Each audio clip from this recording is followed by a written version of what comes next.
तुम्हारे शौहर का नाम कासिम है ना? साहब, कासिम?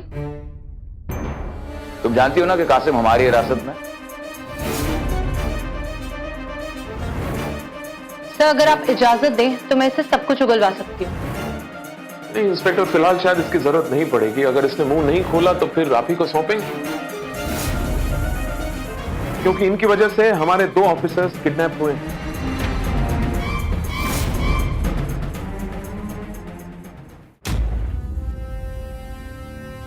गफूर ने धोखा दे दिया। इतना भरोसा था मुझे उस पे। जनाब, धोखा? नाकामयाबी मतलब धोखा।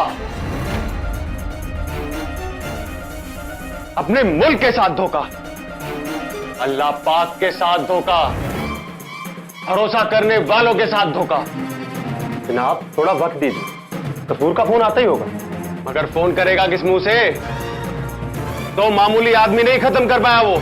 अब रुबीना और कासिम इंडियन अथॉरिटीज के कब्जे में है। अब तक तो सब उगल भी दिया होगा उन्होंने। जनाब, मान लीजिए कि सब कुछ बता दिया हो, लेकिन वो लोग गफूर के अलावा किसी को नहीं पहचानते, इसलिए फंसेगा तो सिर्फ गफूर ही ना। लेकिन ये गफूर है कहां? जब से ये खबर आई है कि इंडियन अथॉरिटीज ने कासिम को पकड़ लिया है, तब से ये गफूर नदारद है, गैर जिम्मेदार है, बदतमीज किस्म की हरकत है ये। भगोड़ा कहीं का।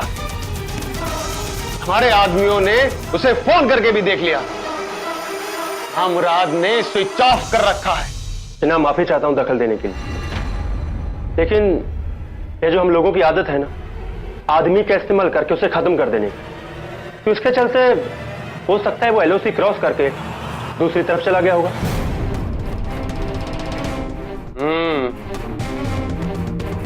यही एक सबब हो सकता है उसके गायब होने का, वरना अपने किसी ना किसी ठिकाने पर तो मिल ही जाता। जनाब, अब क्या हो सकता है? कोई रास्ता इस सिचुएशन से निकलने का? ये सारा ऑपरेशन मैंने ही प्लान किया था जुल्फी, और गफूर को भी इस ऑपरेशन में मैं ही लेके आया था। सब ठीक चल रहा था जुल्फी, वो दोनों मेजर के कैप्चर होते ही सब फेल हो गया। अब इस ऑपरेशन का एक ही लिंक है, और वो है खुद गफूर। जनाब, ये तो बहुत ही गलत हुआ। अगर गफूर इंडियन आर्मी के हाथ लग गया ना जुल्फी, तो ये राज फाश हो जाएगा कि हमारी आर्मी भी इसमें इन्वॉल्व है। जनाब, हमें लगता है कि सीनियर्स को बता देना चाहिए। सीनियर्स ये हरकत बर्दाश्त नहीं करेंगे जुल्फी। ये इंटरनेशनल इशू है, बहुत बड़ी उलझन। शर्मसार हो जाएंगे हम सब लोग। अरे याद है आपने तो कहा था कि मोहब्बत और जंग में सब जायज है। तो अब अगर गफूर अपनी जान बचाना चाहता है तो यह भी जायज है। सर बात तो यह है कि यूज एंड थ्रो पॉलिसी के चलते हम किसी से वफादारी की उम्मीद कर ही नहीं सकते। खामोश मजीद, फिर वही बात। जुल्फी, मगर सच्ची बात है, यूज एंड थ्रो। शायद मैं भी अब इसी स्कीम में आ सकता हूं। शायद अब मुझे भी उठाकर फेंक दिया जाए।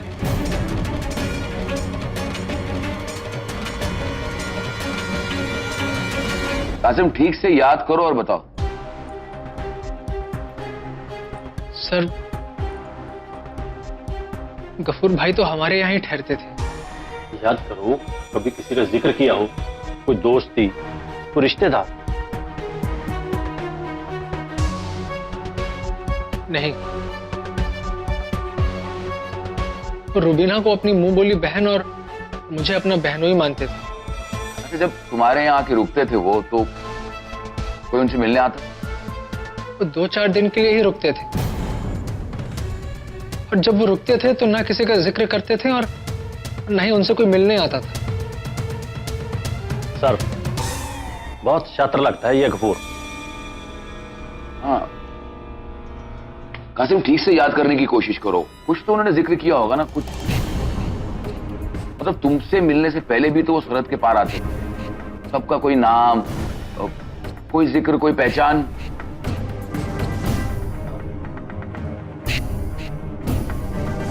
नहीं हो सकता कासिम, ऐसा नहीं हो सकता। अपने दिमाग पर जोर डालो, सोचो।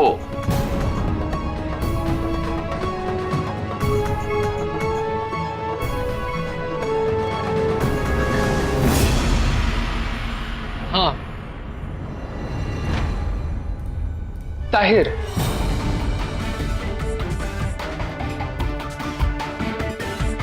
वो किसी ताहिर का नाम लिया करते थे। कहते थे कि सरहद से लगकर ही उसका घर है, उसके छोटे भाई जैसा है। क्या लगता है बलदेव सर? सर, मुझे लगता है अब वो ताहिर के घर नहीं जाएगा। उसको रुबीना की गिरफ्तारी का पता चल गया हो, इसलिए वो ये खतरा मोल नहीं लेगा। एब्सोल्युटली। उसे इस बात का यकीन हो गया होगा कि रुबीना के पकड़े जाने के बाद उसने डेफिनेटली ताहिर का नाम लिया। कासिम, तुम्हारे पास ताहिर का नंबर है? जी। बलदेव साहब, जरा कासिम का फोन दीजिए। जी सर। दीजिए। लो, ताहिर को फोन लगाओ, कहो कि तुम्हें गफूर भाई की मदद चाहिए। जी। उसे ये कहो कि भाई तुम कहीं पर छुप कर बैठे हो और रुबीना पकड़ी गई है और हो सकता है उसने ताहिर का नाम लिया हो और सिर्फ गफूर ही तुम्हारी मदद कर सकती है। लगा लगा लगा।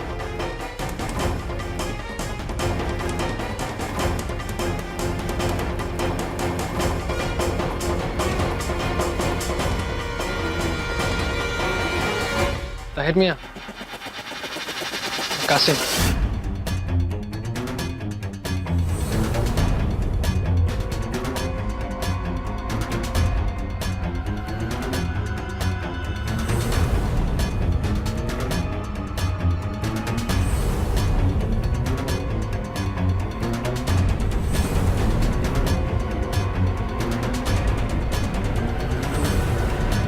जी।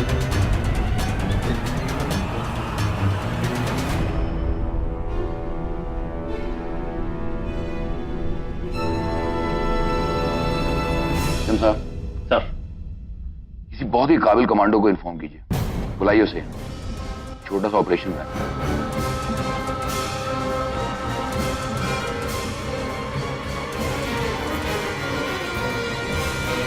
दिलू सिंह साहब, सदफ को जल्दी 2IC सर के ऑफिस में भेजिए। जी।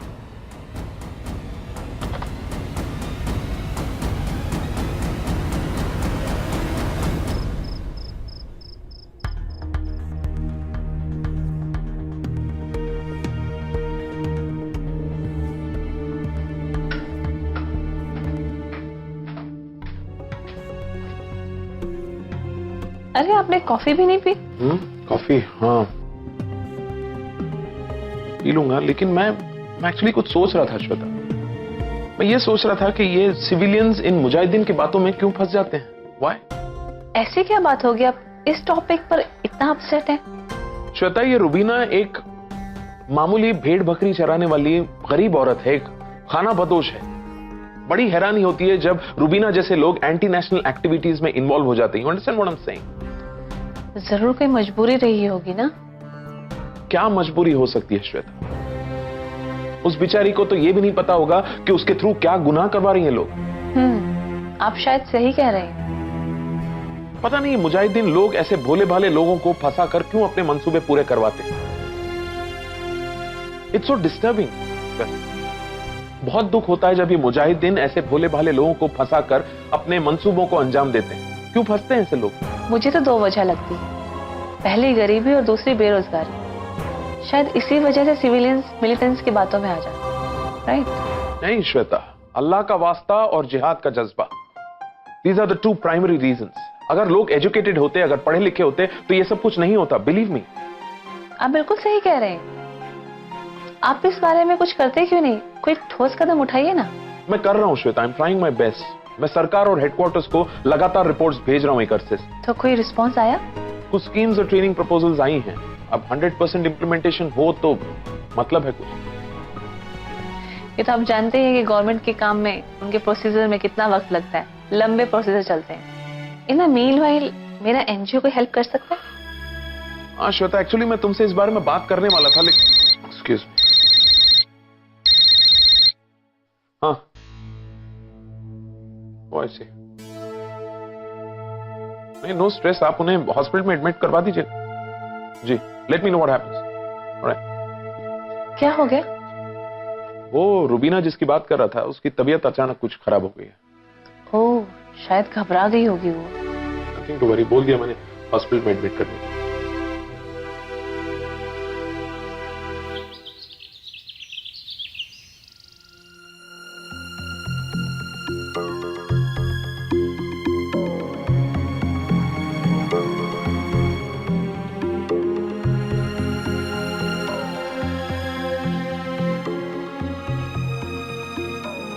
परेशान होने की जरूरत नहीं है, नॉर्मल चेकअप है। सुबह चक्कर आए थे ना, बस इसीलिए चेकअप हो रहा है। जी डॉक्टर। इंस्पेक्टर साहब, रुबीना प्रेग्नेंट है। ओके। रुबीना, तुम्हें पता है कि तुम प्रेग्नेंट हो? डॉक्टर साहब, पिछले 2 महीने से ऐसा हो रहा है कि मुझे चक्कर आ रहे हैं और जी मचला रहा, उल्टियां भी हो जाती हैं।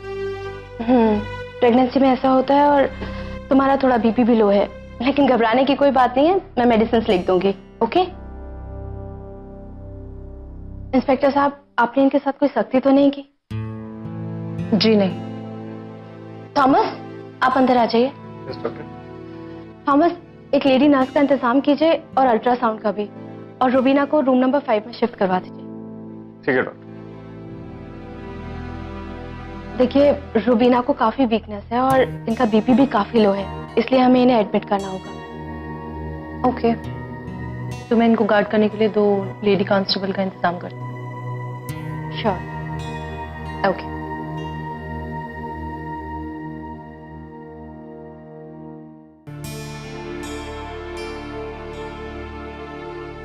डॉक्टर, सीओ मैम मिलना चाहती हैं आप। उन्हें फौरन अंदर भेज दीजिए।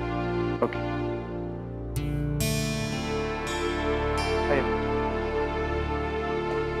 Thank you. Good morning madam. Good morning. Please have a seat. Thank you. How are you? I am fine. How are you? I mean everything fine. आप सुबह सुबह यहाँ? Everything is fine. मैं यहाँ अपने लिए नहीं आई। ओके। फिर आप किस वजह से यहाँ पर? वो लेडी जो अभी गिरफ्तार हुई थी और फिलहाल हॉस्पिटलाइज है। You mean Rubina? अच्छा, रुबीना है उनका? जी। क्या हुआ था उन्हें? एक्चुअली वीकनेस की वजह से उसे चक्कर आ गया था, बट अभी वो ठीक है। Okay, anything else? हाँ, वो प्रेग्नेंट है। फर्स्ट प्रेगनेंसी है? जी। रुबीना को पता है कि वो प्रेग्नेंट है? हाँ मैडम, वो जानती है कि वो प्रेग्नेंट है। क्या मैं उनसे मिल सकती हूँ? हाँ श्योर, आइए।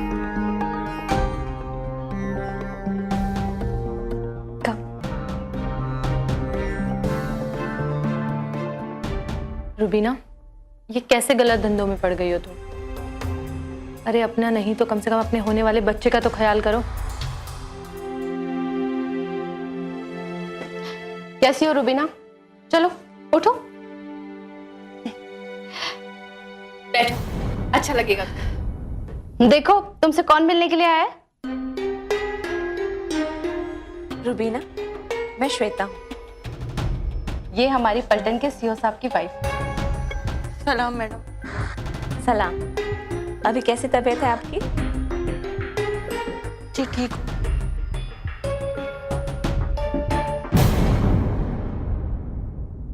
रुबीना, परेशान मत होइए। डॉक्टर सबा बहुत ही काबिल डॉक्टर है। अगर वो आपका इलाज कर रही है, मतलब आप बहुत जल्द ठीक हो जाएंगी। अरे रुबीना, तुम रो क्यों रही हो? देखो, तुम्हें परेशान होने की कोई जरूरत नहीं है, बस थोड़े आराम की जरूरत है।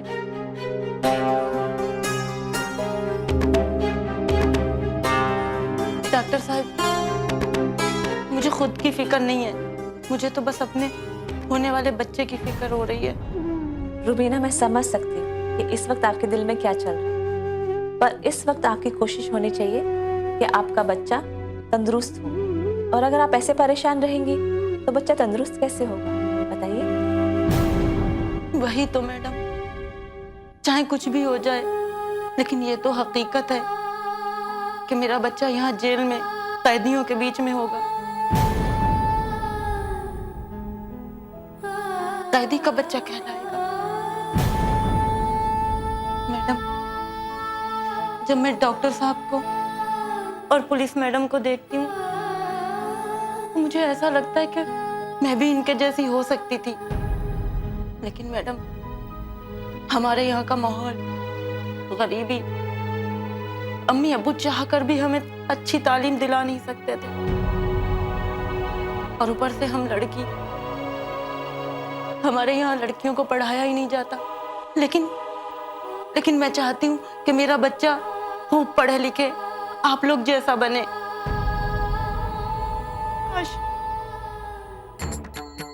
काश मुझे माफी मिल जाए एक बार।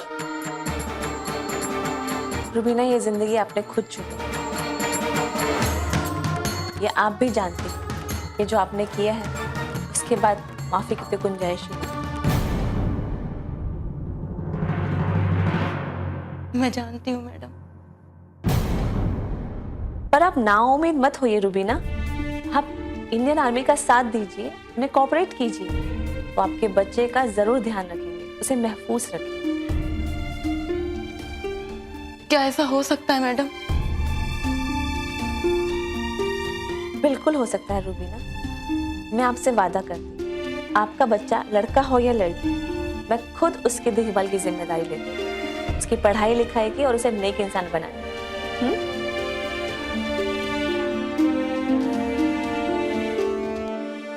मैडम, ना जाने कौन सी मनहूस घड़ी थी जो मैं गफूर की बातों में आ गई। आपको पता है, उसने मुझे लालच दिया था कि तुम्हें खूब पैसा देगा, घर देंगे, और क्या दिया? मुझे और कासिम को मारने के लिए उसने आदमी छोड़ दिए। या अल्लाह, मुझे माफ कर दे। जिहाद के नाम पर उसने मुझसे कितना बड़ा गुनाह करवाया। रुबीना, हौसला रखो, अब जो हो गया है उसे भूल जाओ, संभालो अपने आप को और आगे देखो जिंदगी। मैडम, मुझे जो जो पता है मैं वो सब कुछ बताऊंगी, एक एक बात बताऊंगी। मैं चाहती हूँ कि गफूर पकड़ा जाए ताकि वो किसी और को अपने जाल में, अपनी इन बातों में ना फंसा सके। मैं जरूर बताऊंगी। हाँ रुबीना, मैं ऑफिस में इन्फॉर्म कर दूंगी, लेकिन फिलहाल तुम ठीक तो हो जाओ। डॉक्टर साहिबा, बस एक गुजारिश है आपसे, तेरे बच्चे का ख्याल रखना, उसका मुस्तकबिल अच्छा बनाना, उसे नेक और शरीफ इंसान बनाना है। उसका ख्याल रखिएगा, मेरे जैसा वो ना बने। रोना बंद करो रुबीना, देखो हौसला रखो, हिम्मत रखो, सब ठीक हो जाएगा। रुबीना, आप इत्मीनान रखिए, अगर मैंने वादा किया है तो मैं अपना वादा निभाऊंगी। चलो अब मुस्कुरा दो, है ना? तुम्हें अपना ख्याल रखना है और अपने बच्चे का भी। हाँ।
थोड़ा ही सुस्ता लेते हैं। सुस्ताना क्या गफूर भाई, चील गिद्ध की तरह सब पीछे पड़े हैं।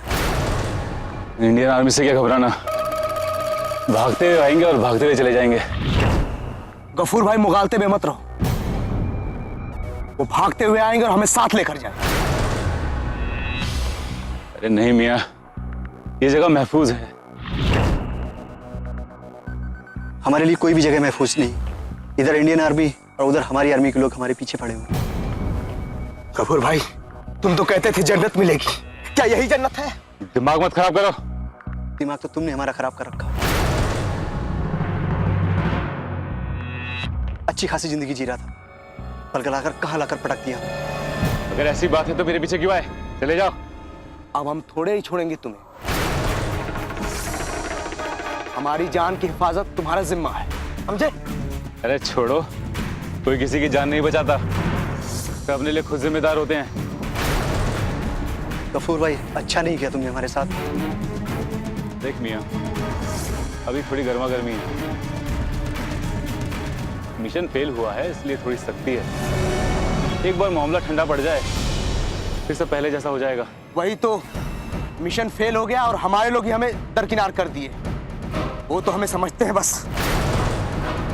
शतरंज के प्यादे की तरह हमसे काम लिया और हमें फेंक दिया, और हमारी ही जान के पीछे पड़े। अरे तुम तो चुप हो जाओ, बकर बकर बंद करो। कैसे खामोश बैठ जाऊं, हमारी जान पर आ पड़े। अल्लाह जिहाद के नाम पर हमें बेवकूफ बनाया। क्यों? घर में बेकार बैठे थे, खाने के लाले पड़े थे, तब जिहाद के नाम पर भाग के आए? हाँ, मैंने खाने को रोटी दी, खाना दिया, और अब ये तेवर। रोटी देकर हम पर कोई एहसान नहीं किया, हमसे काम भी करवाया है। बेकार के काम, इसे मारो उसे मारो, अल्लाह तुम्हें कभी माफ नहीं करेगा। गफूर भाई, तुम्हें दोज़ख मिलेगी, दोज़ख। चुप होते हो, डाल दूं यहीं। तुम क्या हमें धमकी देते हो? अब मैं तुम्हें दिखाता हूँ कि मौत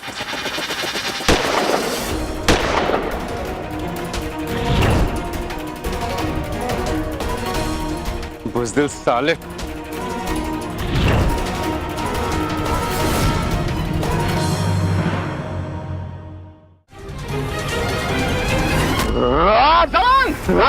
दमन, छोड़ो इसे। दमन, मैंने कहा छोड़ो इसे। पागल हो रहे हो तुम? इसका जिंदा रहना जरूरी है हमारे लिए। दमन, सर जी, टैंक में गोली लगी हुई है, इसे लेकर जाओ। दमन, होश में आओ। ठीक है, जाओ। इसे लेकर चलो, जाओ अभी। दमन, तुम्हारी टांग में गोली लगी, होश में आओ। गोली कुछ नहीं है, तुम रोज यहाँ गोली मारते। दमन, मैं तुम्हारी फीलिंग्स को समझता हूँ। काम को बदनाम करते हैं लोग।